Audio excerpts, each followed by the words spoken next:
Bhagalpur news 724 में आपका स्वागत है। सबसे पहले आज की मुख्य खबरें।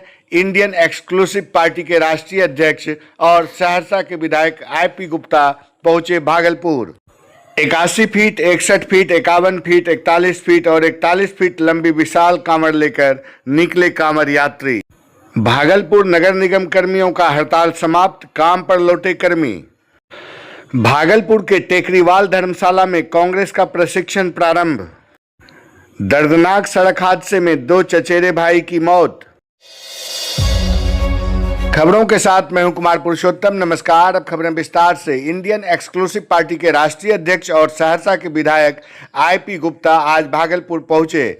उनके आगमन की खबर मिलने पर कार्यकर्ता उनके पास पहुंचे और गुलदस्ता एवं अंग वस्त्र भेंट कर उनका स्वागत किया।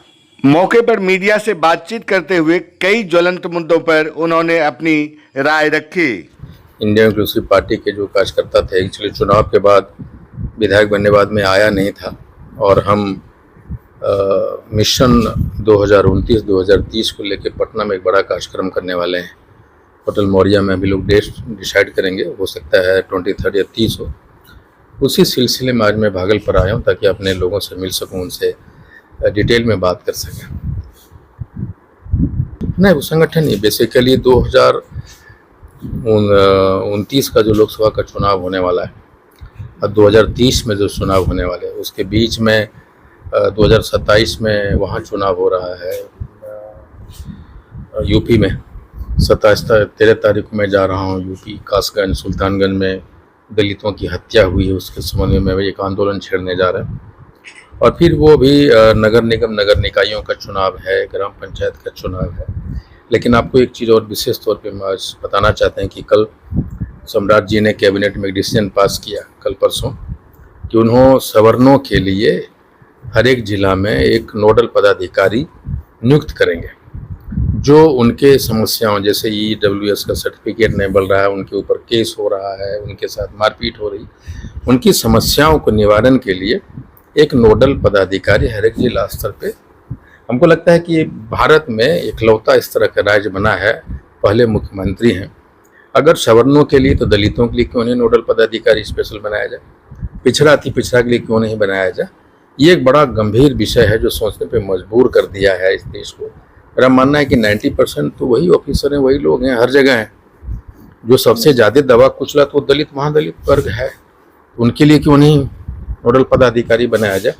इस पर भी हम बिहार में आने वाले समय में एक बड़ी मीटिंग करेंगे। अगर हो सकता है तो इस मुद्दे को लेके गांव-गांव शहर घूमेंगे। सरकार प्रशासन क्या कहेंगे सर? देखिए, ये तो सरकार को बताऊं कि ये पहले भी आपको पता है कि मोदी जी के रिजीम में हमारा जो इंडेक्स है, प्रेस फ्री इंडेक्स का 157 गया आउट ऑफ 120।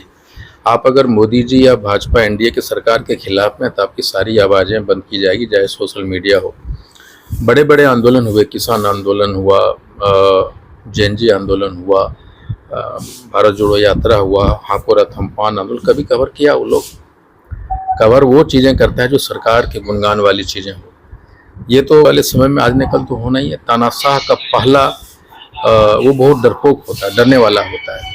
जो भी आवाज़ थोड़ा सा उठाएगा उसका आवाज़ बंद करना चाहते हैं। That is one of the you and people of the social media, they are trying to ban it out with every possible manner. इस सरकार में मीडिया पहली बार देश में गोदी मीडिया हुई। श्रावणी मेले के अवसर पर पड़ाव संघ कहलगांव की ओर से आयोजित ऐतिहासिक 114वीं कांवड़ यात्रा 2026 श्रद्धा, भक्ति और परंपरा के अद्भुत संगम की गवाह बनी। उत्तर वाहिनी गंगा तट से शुरू हुई इस कांवड़ यात्रा में बड़ी संख्या में शिव भक्तों ने हिस्सा लिया। यात्रा के दौरान भगवान भोलेनाथ के जयघोष से पूरा मार्ग भक्तिमय नजर आया। इस वर्ष कांवड़ यात्रा का सबसे बड़ा आकर्षण 81 फीट, 61 फीट, 51 फीट, 41 फीट और 31 फीट लंबी विशाल कांवड़ें रही।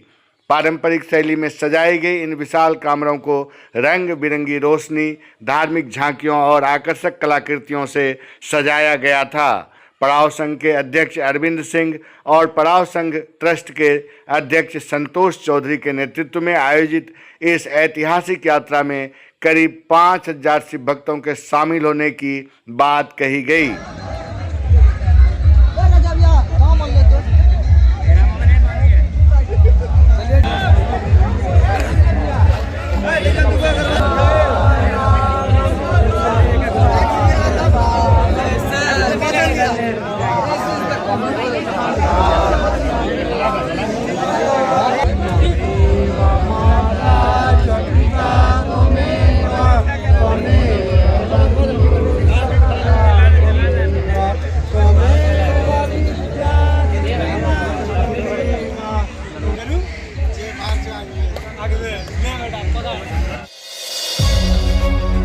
पिछले 8 दिनों से शहर की जनता जिस परेशानी से जूझ रही थी, आखिरकार वह इंतजार खत्म हुआ।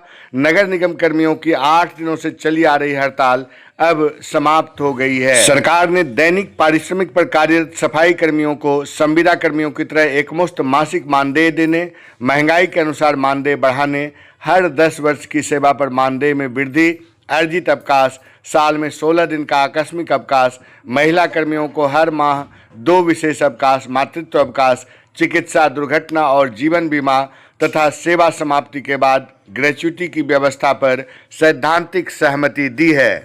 कर्मचारियों ने आज सुबह से ही अपने काम पर लौटना प्रारंभ कर दिया है। शहर की सड़कों से कचरा उठाने का काम युद्ध स्तर पर शुरू हो गया है।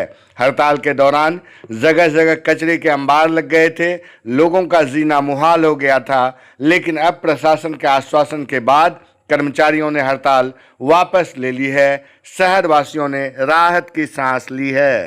उम्मीद है अब शहर की व्यवस्था पटरी पर लौट आएगी और आगे ऐसी नौबत नहीं आएगी।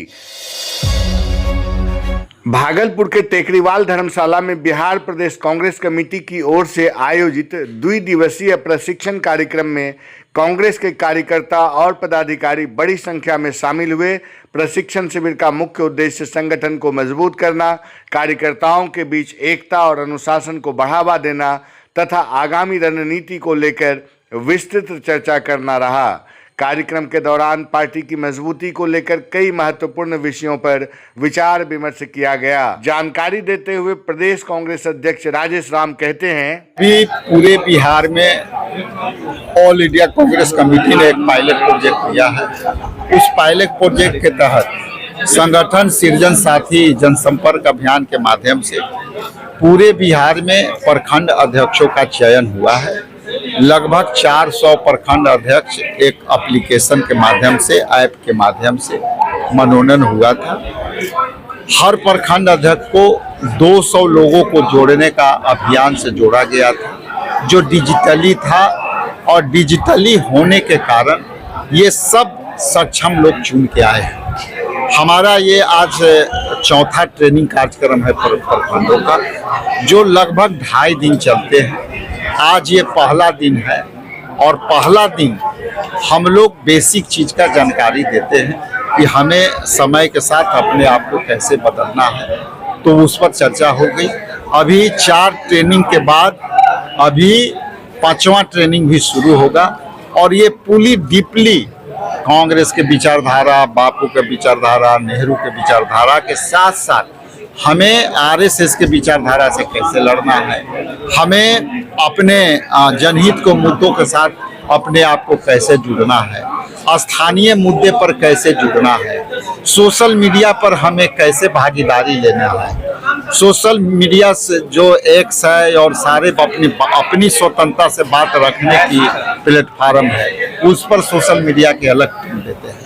कुछ विद्वान पद्धति के भी लोग आए हैं जो उसमें जो है करना, कुछ लेक्चरर भी अलग से आए हैं। शाहकुंड थाना क्षेत्र में एक सड़क हादसे में 2 चचेरे भाइयों की मौत हो गई। घटना शाहकुंड अमरपुर स्टेट हाईवे पर किरणपुर मदरसा के पास की है। गुरुवार देर रात 2 चचेरे भाई एक ही बाइक पर सवार होकर बेलतू गांव में अपने किसी रिश्तेदार से मिलने जा रहे थे। तभी रास्ते में एक तेज रफ्तार अज्ञात वाहन से उसकी जोरदार टक्कर हो गई। टक्कर इतनी भयानक थी कि दोनों युवकों के सिर में गंभीर चोटें आई।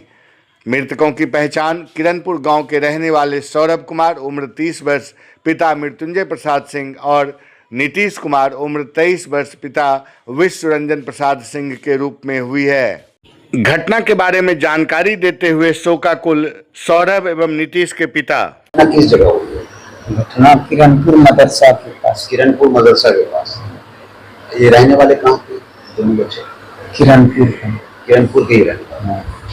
कि क्या मोटरसाइकिल लेकर के घर से निकले थे? कहाँ जा रहे थे? जा रहे थे। अच्छा, आप कौन है? नीतीश का पापा है, वो हमारा भतीजा है। नीतीश के पापा है। और साथ में जो दूसरे बच्चे की जो बच्चे हुए वो भतीजा। भतीजा है। कल रात में कितने बजे की घटना पता है?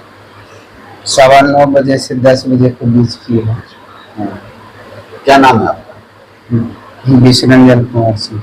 थाना का साकुर हुआ? जी हाँ। आपका बेटा शुभम, क्या नाम है? सौरभ। सौरभ, कितना उम्र था बच्चे का? 30 वर्ष। पढ़ाई कर रहे थे क्या? हाँ, पढ़ाई किए थे BSc और दुकान भी किराना चलाते थे। अभी आप लोग पोस्टमार्टम के लाए? हाँ, पोस्टमार्टम के लिए। क्या नाम है आपका? मृत्युंजय प्रसाद सिंह।